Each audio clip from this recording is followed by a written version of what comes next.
Yes, everybody, international break is now well and true over, and Manchester United are going to be playing this weekend in a tough game against Leicester. Stay tuned tomorrow for our How to Beat series, where we're going to delve right into how United are going to break down Leicester, what the threats are, and there's some really interesting stuff going on with Leicester as well, because it seems like Brendan Rodgers hasn't got a pot of glue what formation to play with them this season.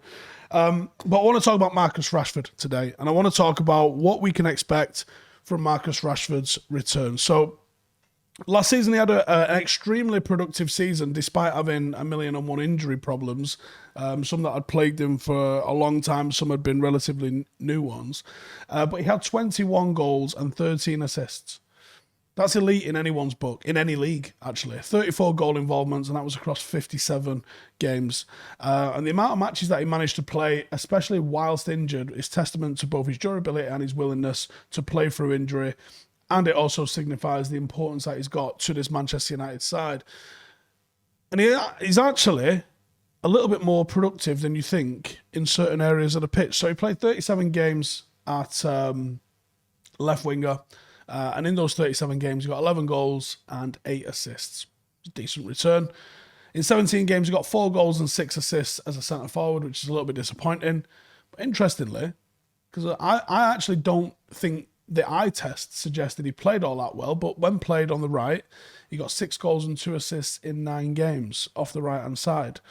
So I think we would all agree that the link-up that he formed last season with Luke Shaw benefited both players, and on the eye, the link-up and the telepathy that both of those sort of displayed, knowing where the other was about to make a run to, it looked really good. And it's a position that he looks more dangerous in, obviously because he's right-footed, he comes in onto that right foot and he can unload from there. I think he's very, very deadly when he's in that position.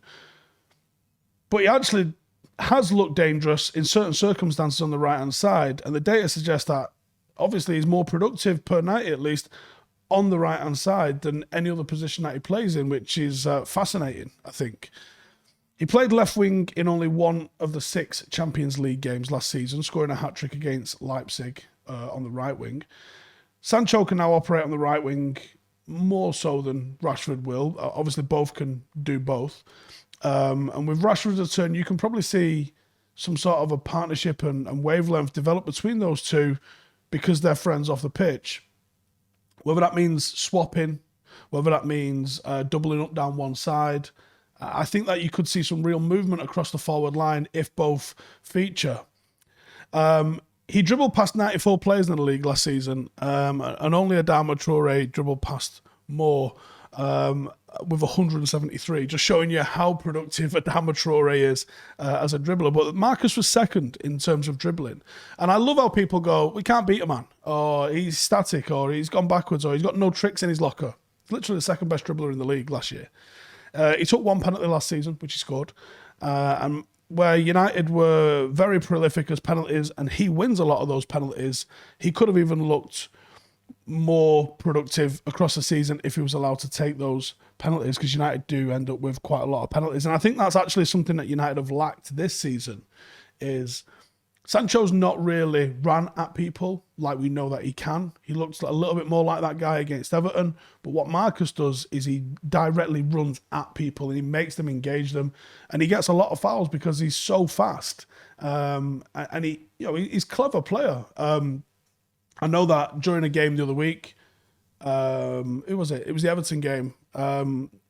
He was watching the game with someone. Someone's gone into the box and he's gone, I'd have got a penalty there.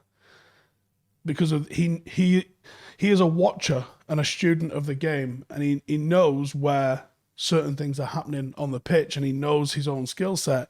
The fact he's so fast, he's so good at dribbling, he knows where to accept a challenge, if you like, and with the advent of VAR, you might as well allow people to clatter into you and pick the penalties up. Like I said, he only took 1 last season. He could have had a hell of a lot more, especially when a lot of people want to judge him on goals, but wasn't terrible in the goals and assists as it was anyway. He led the team in terms of offsides comfortably last season. And again, that's just an indication of his eagerness to run in behind, where a lot of the issues I think personally that we've had this season is, I think Sancho can stretch a team, but he does like the ball to feet. I think Greenwood can stretch a team and his runs are getting better, but he does like the ball to feet.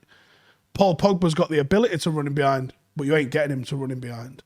And I think a lot of the issues that United have had is that we've allowed a defence to really squeeze us, to make us narrow, because the players we've been playing wide want to come inside, and no one wants to go wide or run in behind.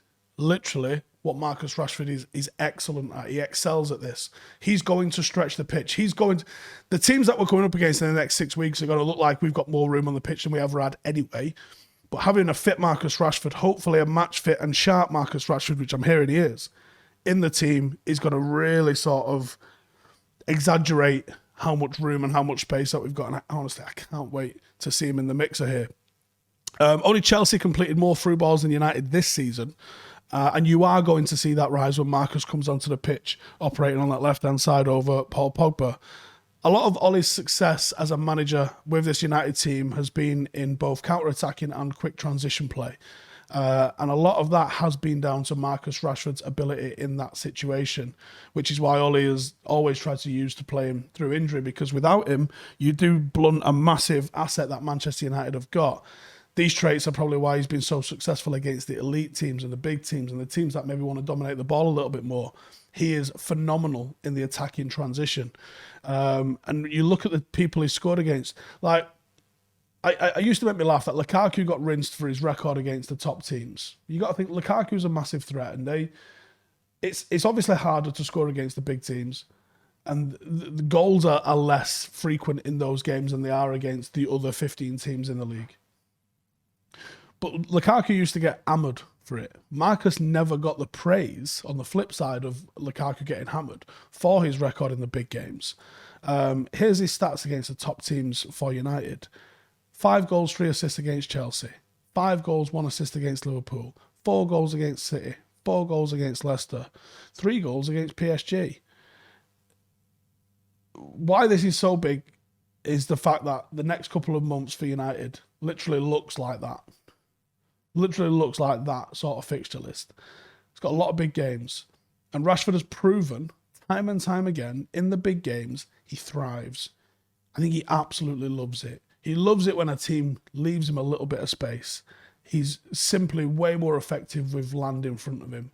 Not the most effective against a low block, but the thing is, low blocks work. There's a reason why they're deployed, is they absolutely work. You're coming up against a low block, you are going to want more tricky players. That's why Manchester City kind of work. The movement that Sterling's got is different to Marcus Rashford. I wouldn't necessarily say it's better. I say it's better against a low block. I think Marcus Rashford, the directness of him against a big team with a bit of space in front of him, he's absolutely deadly. He's getting fit. He's arriving back in the starting 11 at the absolute perfect time. I honestly cannot wait to see Marcus Rashford unloaded. The issue is, who gets dropped? And what does that starting 11 look like?